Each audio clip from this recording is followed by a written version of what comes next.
नमस्कार, मेरा नाम अनय सिंह और आज मैं आप सबके बीच हाजिर हुई बहुत ही महत्वपूर्ण बात को लेके। मैंने अक्सर देखा है और लोग मुझसे अक्सर कहते हैं कि आप हिंदी जानते हैं, बहुत अच्छी बात है, लेकिन आप हिंदी में किसी को इम्प्रेस नहीं कर सकते हैं। किसी भी बात की खूबसूरती को अगर बढ़ाना हो तो आपको इंग्लिश का यूज करना ही पड़ता है।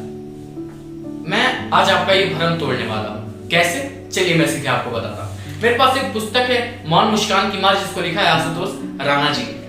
ये पुस्तक के मैंने बस 2-4 पन्ने ही उलेटे थे कि मुझे एक वो कहते हैं ना प्रेफरेंस या एक टाइटल मिलता है अपनी बात, जिसको स्वयं लिखे हैं आशुतोष जी। आइए उस टाइटल की ओर देखते हैं। कितनी खूबसूरती से कोई बात कही जा सकती है, आपको अभी पता चल जाएगा। देखिए, बात उस समय की है जब ना मैं ठीक से बड़ा हुआ था और ना ही मेरी गिनती छोटों में की जाती थी। मैं अपने एक मित्र के साथ अपने कस्बे गडारवाड़ा के टेढ़ मोहल्ला के घाट से उतर रहा था। गोधली बेला का समय था। हम दोनों मित्र अपने कंधे पर बस्ता लटकाए पैदल ही स्कूल से घर की तरफ बढ़ रहे थे। ढलान होने के कारण हमारी रफ्तार अपेक्षाकृत अधिक थी। तभी मेरी दाईं तरफ पैदल चलते हुए मेरे मित्र, जो स्कूल में पढ़ाई गई चारूचंद्र की चंचल किरणें, ये एक कविता है जिसको लिखा है मैथिली शरण गुप्त जी ने पंचवटी में। चारूचंद्र की चंचल किरणें खेल रही है जलथल में, स्वच्छ चांदनी बिछी हुई है अवनी और अंबर तल में। बहुत अच्छी रचना है, मैंने यूट्यूब पे डाल रखी है, आप उसे देखिएगा। बहरहाल इसकी बात करते हैं कि स्कूल में पढ़ाई गई चारूचंद्र की चंचल किरणें कविता का अर्थ समझा रहे थे। अचानक पीछे से आती हुई एक साइकिल के अगले पहिए में फंसे हुए बहुत तेजी के साथ मुझसे दूर जाते हुए दिखाई दिए। मैं कुछ समझ पाता इससे पहले ही मेरे मित्र, वह साइकिल और साइकिल सवार तीनों ही सड़क के किनारे ढलान पर लगे आम के पेड़ से जा गए। यह असेचित और अवांछनीय घटना पलक झपकते ही घटित हो गई थी।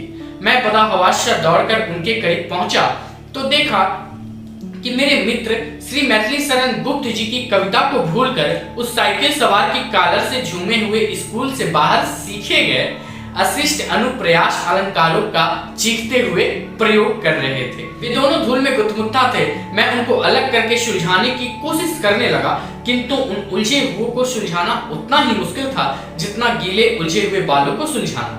मेरे मित्र गुस्से से लाल व धूल से पीले पड़े हुए तार सप्तम में ब्रेथलेस की पैटर्न पर चीख रहे थे। कुनवा सारे अंधरा कहीं का, जब साइकिल चलावत नाय बने तो काहे को रखा हो, एक आंख पहले ही से फूटी है, कनवा कहीं का अपसगुनी, सारे हम दूसरे भी फोड़ डाल रहे। देखिए, किसी भी बात को कितनी खूबसूरती से कहा जाता है ये तो आपको पता चल गया। बस क्या कहानी थी? यही थी ना कि दो मित्र हैं, आपस में बात करते हुए जा रहे थे, स्कूल में जो पढ़ाई गई थी उस पर डिस्कस कर रहे थे। एक साइकिल सवार पीछे से आता है, इनको धक्का लगाते हुए आम के पेड़ से जा टकरा गिरता है और जो इनके मित्र थे वो गलत शब्दों का प्रयोग कर रहे थे।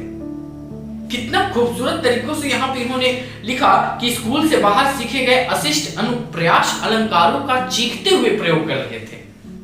बात हमारे बीच और आपके बीच स्पष्ट है कि गाली दे रहे थे या गलत वचनों का प्रयोग कर रहे थे, कहना ये भी यही चाहते हैं। लेकिन इन्होंने बस कुछ शब्दों के फेरबदल से, आपकी भाषा में समझाऊं, कुछ टेक्निकल वर्ड्स के बस मैनिपुलेशन से इतनी आसानी से अपनी बात रख दी कि सामने वाले का मन प्रसन्न हो गया।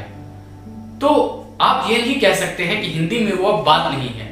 हिंदी में बहुत अच्छी बात है। उम्मीद करता हूं कि आज आप मेरी बात समझेंगे, क्योंकि इंसान के लिए इशारा ही काफी होता है। धन्यवाद।